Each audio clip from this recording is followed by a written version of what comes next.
Good day to the two of you. Good day, ma'am. So before we start, let me introduce myself first. I am Joyceanne A. Sibas from Negros Oriental State University, taking Bachelor of Secondary Education major in Science. I'm a second year student, and I'm here because I want to gather some information from you. So before we start, can you please introduce yourself so that I can know who are you, or I can know your information, personal information. Okay, so good day to you, ma'am. My name is John Carlo Gantalor. I live here in Aganan, Cebu. And me also, Edita Pulido. I'm stay here also in Aganan. How old are you, sir? Actually, I'm 20 years old and will be turning 21 next month. Okay. How about you, ma'am? I'm 69 years old. Okay, so that's great. So now let's start with our set of questions. Are you ready? Sure. Okay, so the first question, let me ask you first. So how did teachers conduct lessons in your generations? Well, in today's generation, teachers conduct lessons through technology, like PPT presentations. Okay, how about you, ma'am? In your sa imong generation sa una, giunsa man pag-present sa inyong teachers inyong lesson?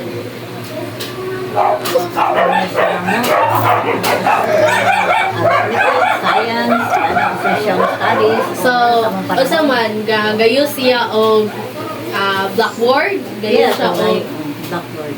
so okay, so blackboard sa imong generations, and then sa imong generation, sir, is PowerPoint. Okay, next question is, how has the school curriculum evolved over different generations, in your generations? Well, in today's generation, there is really big evolution, especially in the how to conduct teachers their lessons. Like, sa una is like visuals pa, sulat sila sa blackboard, but in today, they're only going to present their PPT in front of their students. So that is really a big evolution in nowadays generation. What about in curriculum? Like, sa mga subjects nga ginatudlo sa inyo, Oh, yeah. Have involvement? Yes, there is always involvement in terms of like mga curriculum. Like, there are things say new things that teachers learn through time. Is that what you call the K-12 curriculum? Yes. Okay, so sa imong nga generation, ma'am, unsa may mga subject or mga lessons nga ginatudlo ninyo sa una nga sa paminaw nimo karon wala na gitudlo sa mga estudyante karon? Sa una, malagay na health and science, English, tayo, social studies, and arithmetic. O nya, sa imong nga generations or naa ba kay arithmetic ka subject? Wala. Oh, so sa ilaha na sa imuha wala. So that's the big difference in your generations and her generations also. So next question is, what were the challenges you faced in terms of access of education? Sa imuha, sir. Well, in terms of access and education, the challenges that I face is when I go to school, I don't really have a fare. So, maglisod jud ko pangita og plate. So, hindi pa jud ko mangutang para makaadto sa eskwelahan. And usa pa na is like internet connection, because nowadays is kanjud ta sa technology.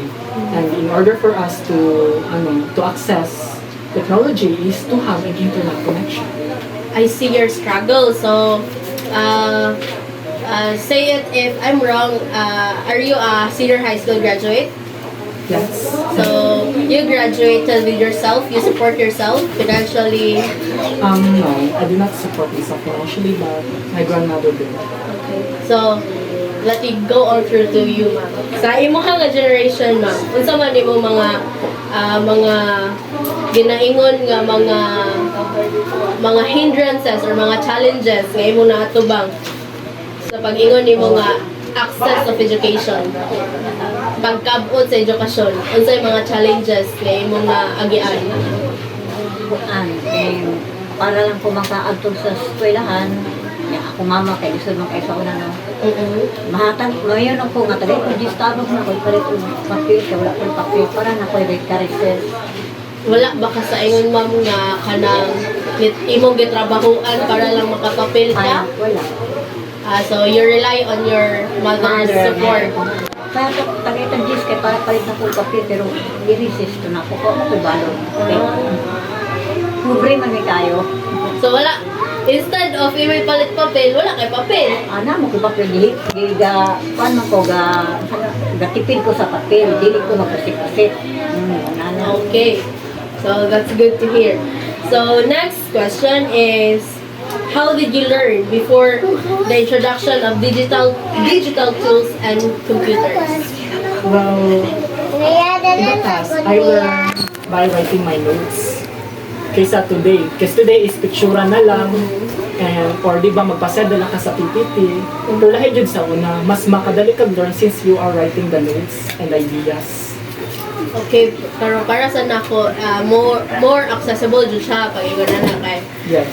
mostly ang DepEd or ang public schools kay ga-record na silang number of notebooks. So sa kasagaran sa mga private schools is di ba sa FU is pag magbayad kag tuition na sila yung tablet nga diha nimo makita tanan nga notes, tanan nga notebooks, diha tanan nga books, diha makita ang information. So instead of magsulat na lang sila, di na lang sila magsulat kaya na naman sa ilang tablet kaugalingon na nila. So sa imuha ma'am, nakagamit ba ka sulay og computer? Ay wala na. Okay. Wala. Elementary naman ko. So wala jud ka kasulay nga magamit ang computer. Never in your life jud naka-type of laptop ana. Labor ra ka ma'am kani nga question. So next question is, what is your parents' expectations on your education? Well, they do expect high from me through education. Pero, what you could expect sa ako na makahuman ng school if I don't work hard enough. Pero their expectation is far beyond jud siya kay they expect that I do well in school. Pero nagkalisod jud ko na mo jud na nila nabalikan na naglisod ko sa eskwelahan kay wala po ko family life na ask questions if na ako mga subjects na nakalisudan. I rely on myself from learning jud. So, ano ba siya kanang wala ba sila nag-ingon nga kinahanglan graduate ka with flying colors, with honors? Wala man kayo sila ga-mention na ang importante lang is makagraduate lang siya. And then talk about the support. What you get to them is financial support, Yes. but not that emotional support. Yes, not the emotional support. Like, I really need to work hard Joy. Mentally. Para ma-cope up nimo. Yes, to cope up. Aside that, what is your coping mechanism man? My coping mechanism is like, if ever like magka-hard time ako, I just tend to read something na lang to replenish my mood. Ano lang. Kana lang. Mm-hmm. Okay, so that's great. Coping mechanism, like replenish by reading books. That's very fun and common. Sige, so sa imuha ma'am, unsa may expectations sa imong parents pag abot sa education, pag eskwela sa nimo sa una? Ay kani adto murag kuan wala man sila ingong na kuan ka kinahanglan mo ato kag taas mo high school ka or kana wala ra sa ila basta ka eskwela ra ka manang putong ra jud ko elementary kay wa man tay bagasa akong mga ginikanan. So gusto ka nga makatapos doon pero ang ako kuan makatala man ta kong high school pero wa jud matuman kay tao na Lisod papa man sila. nagatra. so wala hindrance nimo sa imong paghimo successful is ang financial. Basta naka-graduate lang grade 6, okay na. Dito po ko sa pantiyaan na graduate. Wala ka na sa mga parents, anak. Okay, so naadya po ang struggles. Naadya po ang pagpalingkamot. O na, Jud. Graduate ako grade 6, okay na. So as I observe to your answers, most different jud kayo ang inyong like sa inyong generations is more accessible, sa ilang generations is they experience hard time in access in terms of education. So sa ilaha is financially na nila ang struggles kay makaingon nasabta nga walay computer sa ilang panahon, so ang pag-access sa education lisod magamit silang library, whereas og kita sa aton generations apil ko Google na ang AI, so dali ra kayo ang pag-generate sa mga information. So sa imo ha sir, if ikaw ang naa sa position ni ma'am na naa ka sa iyang generation, maka-relate ba ka sa iyang mga kalisod? Yes, kay when I was elementary po yun is nga naman po na ang style ko sa unang life. Dili pa kay sikat ang technology, wala jud kay phones, di jud ka ka-access jud, so di jud ka mo basa sa books, kay naman dito ang mga lessons, so dito jud ka mag kasi mong mga notes jud, so makakaano po ko if ever nga na ako sa yung generation, like makarelate ra jud ko kaayo jud kay murag niagi ra man pud niya ako mas style. Oo, ano sa anak ko, bro, same ra ta. Pero sa imong generation ma'am, if given ay tagaan ka og chance na makasinati sa among nga generations karon nang would you like to try on our generation? Ganahan ba ka musulay sa among generation karon? Unta niya kay wala na panahon. If given a chance, sige. If tagaan ka og chance nga maka-experience sa among generation, like amo ipa-try sa imuha ang among mga na-try karon, Okay de. how would you feel?